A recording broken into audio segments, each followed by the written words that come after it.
All right, we're going to be off to a couple public spots that we scouted for the past couple years, and we just want to get a better understanding of where these deer are moving, how they're moving, when they're moving, why they're moving. So when we put a trail camera up, we're going to be putting it in a common area.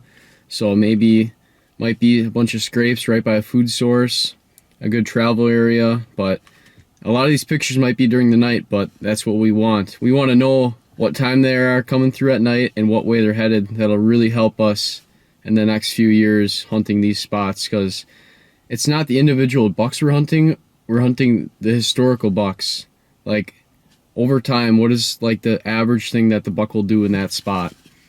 So that will help, because usually they will tend to do the same thing over the years. So now when you find a location for this trail camera, you're gonna want to put it somewhere, not where you're hunting, but a spot where you'd probably get the most deer pictures. That's where you want to put it. You could put it where you're hunting, but we're gonna put it just like, because since we don't really have the spot dialed down, we're gonna put it where we can just get the most pictures of deer from like all over. It's like a community scrape on a field edge. All right, we found a really good trail going along here, parallel to the food out there. It's not the greatest scrape, but it's here and it's in a good trail area. So I'm gonna put the trail camera over there by Jake. There's the trail camera right there. It's overlooking that scrape with a nice trail going across. And a lot of people will put up a trail camera and get night pictures and it'll be like, oh, that's a nice buck, and then they won't really think past that. But you really got to think where those bucks are coming from, why they're coming from that way, and then you got to find a good spot to pick them off.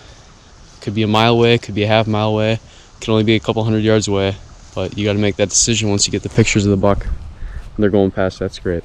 All right, after a couple months of letting that camera sit out there, we decided to go out there and grab it. As you can see me right there, I'm just finishing up a hunt to grab that. And starting off with what a lot of the deer were doing is they were at that mock scrape a lot. They were using that a lot, but this is just one of the bucks. He was there for a while that one night. And moving on to this next picture right here, this next video, this is our biggest buck we got on camera. Huge body, huge rack. It was just crazy that we got that picture right there on public land, which is really, really cool to me. And what we noticed a lot of the times is during the night, the bucks would be coming from that same area. And that tells me that they bed over there, and then later and later the night gets, they work their way towards this area, which is further away from their bedding, which makes sense why we're getting pictures at like 1 a.m., 2 a.m., all that kind of times. And then as you can see, like even later in the night, almost like early morning, they'll start heading back towards the direction where they came from. So that basically like gives me hints that the bedding, really good buck bedding, is off to that direction.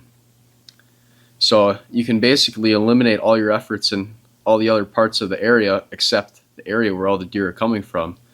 So I'm going to try to get as close as I can to those areas and set up. And we didn't get much bucks during daylight, but this is the only buck that we got during the daylight.